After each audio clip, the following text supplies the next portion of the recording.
मेड़ में काफ़िलो बिजारानी धुर जे चङे मुड़स वटि पहुतो।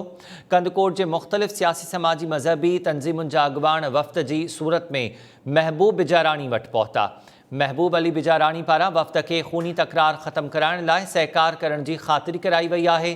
बिजारानी तेगाणी धुरनि में 10 सालनि खां हलंदड़ खूनी तकरार तां 48 ॼणा मारिजी चुका आहिनि। खूनी तकरार जे ख़ात्मे लाइ तेगाणी बिरादरी जे चङे मुड़स वटि बि वेंदासीं। मेड़ में काफ़िले जे अॻवाननि जो इहो चवणु आहे। करमपुर वेझो बिजारानी तेगाणी धुरनि में खूनी तकरार के ख़ात्मे लाइ मेड़ में काफ़िलो बिजारानी धुर जे चङे मुड़स वटि पहुतो। कंदकोट जे मुख़्तलिफ़ सियासी समाजी मज़हबी तंज़ीमुनि जे अॻवाननि ते मुश्तमिल इहो वफ़्द महबूब बिजारानी वटि पहुतो आहे।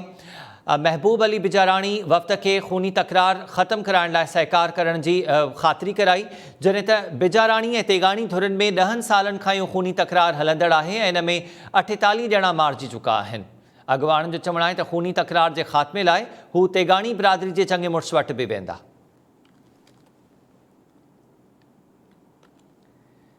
करमपुर में बिजारानी तेगाणी धुरनि में हलंदड़ इहो खूनी तकरार गुज़िरियल 10 सालनि खां जारी आहे। इन में 48 जानियूं इन महिल ताईं ज़ाया थी चुकियूं आहिनि। मुख़्तलिफ़ सियासी समाजी मज़हबी तंज़ीमुनि जे अॻवाननि ते मुश्तमिल वफ़्द महबूब बिजारानी वटि पहुतो, जॾहिं त महबूब अली बिजारानी वफ़्द के खूनी तकरार ख़त्म कराइण लाइ सहकार जी ख़ातिरी कराई आहे। आगाह कयो आहे त इन खूनी तकरार जे नतीजे में 48 जानियूं इन महिल ताईं ज़ाया थी चुकियूं आहिनि। अॻवाननि जो इहो चवणो त खूनी तकरार ख़त्म कराइण लाइ तेगाणी बिरादरी जे चङे मुड़स वटि बि वेंदा।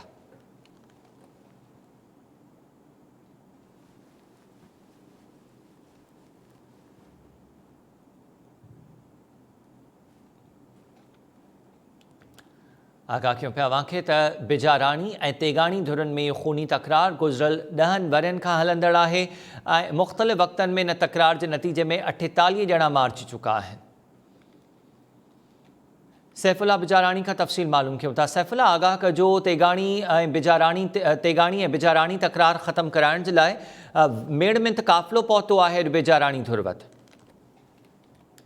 जी बिल्कुल, बिजारानी ऐं तेगाणी बिरादरी में 10 सालनि खां खूनी तकरार हलंदड़ आहे, जंहिंमें ॿिन्ही धुरनि जा हिन वक़्त ताईं 48 माण्हू मारिजी चुका आहिनि, 150 खां वधीक माण्हू ज़ख़्मी थी चुका आहिनि। अॼु कंदकोट मां मुख़्तलिफ़ तंज़ीमुनि जे अॻवाननि पारां मेड़ में काफ़िलो जेको आहे करमपुर बिजारानी सरदार वटि पहुतो।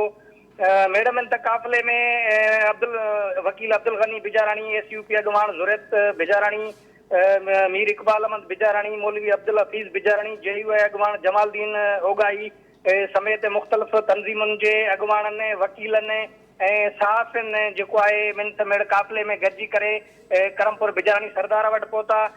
मिंथ मेड़ काफ़िले में शामिल अॻवाननि पारां बिजारानी सरदार खे अपील कई वई त ही खूनी तकरार 10 सालनि खां हलंदड़ आहे, जंहिंमें इंसानी जाइज़ूं ज़ाया थियनि थियूं। खूनी तकरार खे ख़त्म करायो वञे, जॾहिं त बिजारानी सरदार मीर महबूब अली बिजारानी पारां मेड़ में काफ़िले खे मान ॾींदे जेको आहे हामी भरी आहे ऐं पूरे सहकार जी जेको आहे ख़ातिरी कराई आहे। ॿिए तरफ़ मेड़ में काफ़िले में शामिल अॻवाननि जो चवणु हो त 10 सालनि खां हलंदड़ तकरार में 48 माण्हू मारिजी चुका आहिनि, पर इंतिज़ामिया को बि किरदारु अदा न पई करे। बेगुनाह इंसाननि जो खून वही रहियो आहे। उन्हनि जो चवणो त तहरीक हलाए रहिया आहियूं, बिजारानी सरदार खां पोइ तेगाणी सरदार वटि बि वेंदासीं ऐं खूनी तकरार खे ख़त्म कराइण ताईं सुख सां न वेंदासीं।